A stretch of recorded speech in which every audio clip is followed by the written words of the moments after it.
All right, can you see my screen? Nick, can you see my screen? Yeah. Yep. Okay, lovely. All right. So yeah, let me just say, the questions that we didn't have a chance to cover, we can also have an opportunity to discuss the deeper questions in the discussion session tomorrow and on the last day as well. So I'll be brief. So this is the hands-on tutorial number 1. Let's see. Okay. So there is going to be a more in-depth hands-on tutorial, much longer and really more in-depth at the end of session 2. So check that out later. And then at the end of session 3 tomorrow, we can start with a mini project, which is an individual.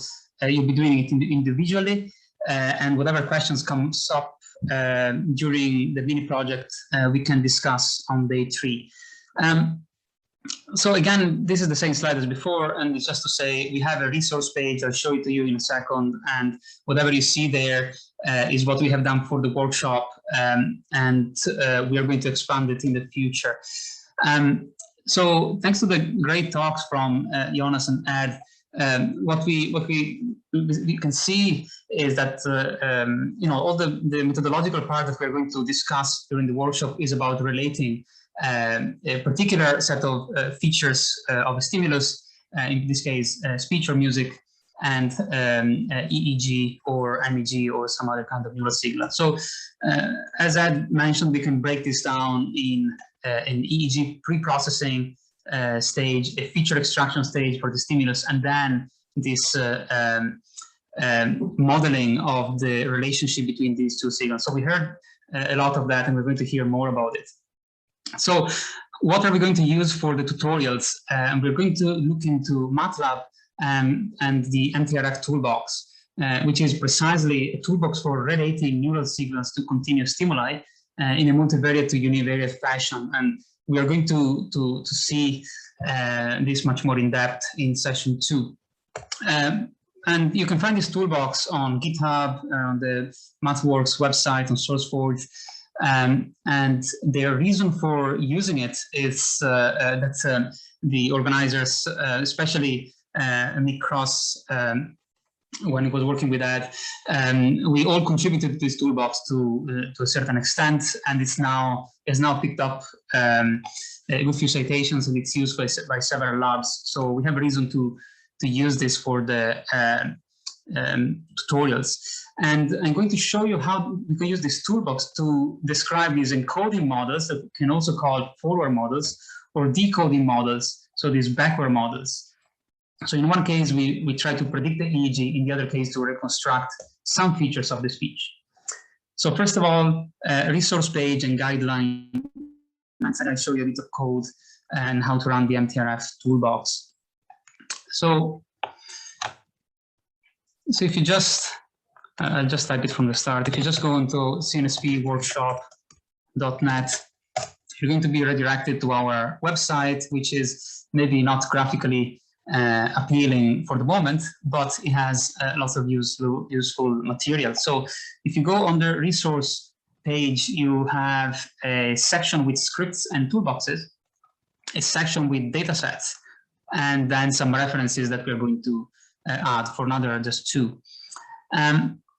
So here you can see at the start, before the tables, we just put a couple of links to the zip files that we suggest to download that are useful for the tutorials. And so if you just download these 2, you can go through most of the tutorials, at least for this part. And here you have all these data sets. So on the left-hand side, you have the original data set that was shared, in this case, by Ed. And so here you can download the whole data set that was shared according to a paradigm, a format of the lab that the lab has been using. And then there is another data set from my work and another data set from Brennan and Hale. So each of these data sets have been shared in a different format. So, with different variables names, different dimensionality, different organization in general. So what we did was to create a format that we call CND, that stands for Continuous Event Neural Data. And so here you can find the same data that has been converted into this format. So all of these data sets are now in the same format with the same variable names and so on. And so the idea is that we can use the same code, the same tutorial scripts to analyze all of these different data sets. Just to mention the main, I sent you the booklet already. You should have all access to the data preparation guidelines. So I hope that many of you had a chance to go through this document already. And I see several of you here. And then the mini project guidelines. So give me a shout if you don't have access to these documents. So straight to the MATLAB. Most of you indicated in the registration that they are comfortable with MATLAB. So I feel comfortable in not going through the details of how to write scripts, but I'll drive you through the tutorial. So first of all, when you download from the resource page, in particular this script, this zip file, so this contains all the folder structure. So it contains the libraries, it contains the tutorial script, and also it contains a folder for the datasets. So these two are the folders that are in that archive. So if you go into the dataset folder, this is the dataset that we are going to use primarily. We're also going to use others. But when you open this folder, you can see that there is another folder, data CND, and then there is a stimuli and an EEG folder. So here it's where the original dataset shared by Ed is available. So if you want, you can place it here and you can convert it in CND with this script.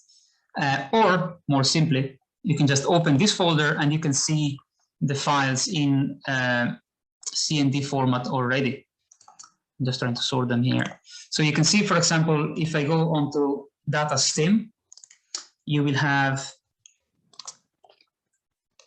and I load this, it doesn't seem to, okay, and I load this and I type stim. You can see what stim is. It's just a structure with several fields. Now the main fields I want you to look at are names, which indicate what this stimulus file contains. So it contains the envelope of the speech and the word onsets. Now, this is a data set that you actually Ed mentioned during his talk. It's a data set where participants listen to an audiobook. So the stimulus was simply a sound file with a particular envelope and onset of those of the words that were contained. And if you look into data, so if I type stim.data, for example, of 1,2, let's say, and let me plot this. So this is going to plot the stimulus envelope for trial 2. So for the second chapter of the audiobook. So let me just zoom in here. You can see that this is a stimulus envelope. And this is with the first element 1. If the first element was 2, then it would be the word onset vectors. So 1 and 2 is feature 1 or feature 2, basically. And so here you can see that this is the word onset, and you can see that in this case we are talking about spikes that basically tell you this is when a word started, this is when a word started, and so on for each of the trials. I can do the same with the EEG data. So I can load the file, I can type EEG, and EEG is again another structure where you can see this, that the data type is EEG, recorded with the biosemi system, and again, the data has 20 cells, which refer to the 20 chapters of the audiobook. And if I type EEG.data, you can see that each of these chapters include 128 EEG channels and the 22,000 time samples at whatever 128 hertz of sampling frequency. So this is where we put our data. So check out also the FAQ on the data preparation guidelines here at the end, where some of you are asking some questions on how to set up their own data for using this CND format, and there are the answers. So let's go for a second and look at the tutorial. So if you just open CNSP example 1, so I'm just going through this quickly just to give you an idea of what the files are. So inside the library folder, just note that these are not all our libraries that we wrote. No, these are libraries that we use that are useful, that were written mostly by other researchers, such as EEG Lab. Some of you may know that, of course, and the noise tools from Alain de Chedenier and so on. We wrote the functions in here, the CNSP utils, that you may find useful during the workshop. So again, if you open CNSP example, I'll just go through this file briefly. And so the idea is that, we are just adding to the path the libraries that we need for this particular tutorial.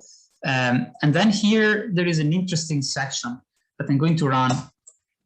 Now, this section is basically defining a few parameters, and the main parameter is which data set we want to load and process. So the beauty of this CND format is that, and this tutorial script is that if I want to analyze a different data set in the same identical way, I'm just going to change the folder that I want to analyze. So I just go to another data set within the datasets folder, and there are several now. And again, if you have data that you would like us to share, to promote on our resource page, we are happy to help you to convert it in CND, and that's going to be part of this set of resources. So you can define also how we want to re-reference the data, in this case EEG, and we may want to re-reference to the global average of all electrodes, or maybe to the mastoid channels if we have the mastoids in the data. And we can also decide how we want to filter, to bandpass filter our data. In this case, just for simplicity, I'm filtering it between 1 and 8. For different applications, you may want to change this. For example, with music and surprise, we found that using a frequency that is a little bit lower, such as 0.1, is important. And if you want to include alpha, you may want to increase this, and so on. Then there is a pre-processing script, which is going to do exactly the pre-processing and the very basic steps of the pre-processing. So when we use temporal response functions, we don't need to use pre-processing that is as complicated as we would normally do with EEG event-related potentials, for example.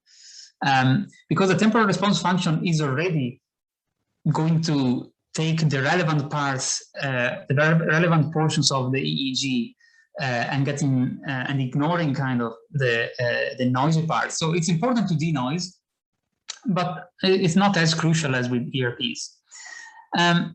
So for every subject here, we're just loading the data, and then we are low pass filtering. So one way to low pass filter is just to do a for loop for every chapter of the audiobook, and we apply this filter that we have just created here. We can talk more about that on page 3. In a more elegant way, instead of using an iteration, you can use this cell function approach that is just going to do the same thing. So run the filtering on this particular variable for each cell.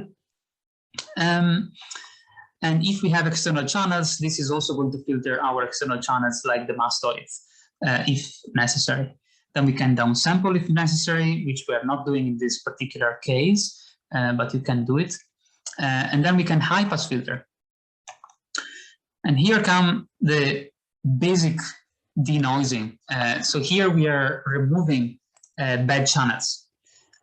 So we are taking channels that are too noisy, where their variance is much larger than the variance of all other channels, or channels where their variance is very small. Maybe they're flat. And so in that case, we're going to remove the channel and to replace it with a spline interpolation. So basically, it's wrong to say, but let's say an average of all the surrounding channels. And then we can re-reference. You can do it here, you can do it later, it doesn't really matter. And there can be other alignment procedures. For example, here, in this dataset, we don't do that, but there are other datasets where that for good practice, they, instead of, when they share the data in CND, they synchronize the data and the stimulus. So the CND doesn't know about triggers, but the data is already synchronized. But when they share the EEG data, they include an extra portion of the EEG data at the start and at the end. And that is because when you apply filtering to your data, you may actually introduce some noise, some edge artifacts. And so in this case, if the data set includes this field, which is a padding at the start, after filtering, we are going to get rid of it, so to remove it. And then we just save the pre-processing, the pre-processed data. Of course, I did that already, it's saved, and so I can show you what happens here. So we're going to go much more in depth into this later on, but I just wanted to show you briefly that, for every, here we are going to fit the TRF models. So for every subject, what we do is that we load the EEG of that subject. We have loaded the stimulus beforehand, because in this particular experiment, the stimulus was the same for all subjects. You may have different stimuli for different subjects. In that case, you need to load it inside the for loop. But the main thing is that here we fit the mTRF model. So this is one of the main functions that implement what Ed and Jonas were describing. So we are taking the envelope and we are taking the EEG at the particular sampling frequency, and we are fitting that model that Ed showed in several occasions. And so this variable is what defines whether we are fitting a forward model, so an encoding model, or a backward model, so a decoding model. And it's simply a 1 or a -1. So 1 means that we're fitting an encoding model. And then we're going to discuss the other parameters later in the later tutorials. What I wanted to show you is what happens now. So when you just run this section, what happens is that you're going to see the temporal response function for every channel, so every EEG channel, and the global field power. And so you can interpret this similarly to an ERP, as we saw with Ed's talk. But also, we are going to see the EEG prediction correlation here on the terminal. And so this that you see here is the average across all the participants that are currently being processed. So you'll see it changing gradually and converging to the average TRF. Sorry, I went fast, but we also want to give you a little break in between the two sessions. So what I'll do is that I'll show you the last slide, and then we can have the break. So the point of this continuous event neural data format is to basically being able to reuse your code. So you take your right code for one data set, and with minimal change or no change, you can apply the same code to any other data set. And of course, there are many other data standards out there, but they're usually complicated and aimed at a broad range of applications. So while here, we aim them specifically to the kind of analysis we are doing. And as you saw, these variables, they plug in directly into the mTRF-Toolbox. So check out the mini project instructions in the Google Doc. And we'll tell you more about that later, but have a look beforehand. Finally, a little bit of marketing that is unrelated to the workshop. I'm hiring. There is a PhD position open in my lab. So feel free to check that out on my website, and you'll see it also on the next slide here on the bottom left. And finally, let me just take the opportunity to thank, if you like the CNSP logo, well, then maybe you want to check out this website on the bottom left, because the logo was designed by Jasmine. So I just wanted to take the opportunity to thank her. So yeah, so let's have a 20 minutes break. So we'll be back at 4:30. And in the meantime, I just want to invite the speakers of session 2 to log in and try sharing their screen. So yeah, thank you, and let's have a break.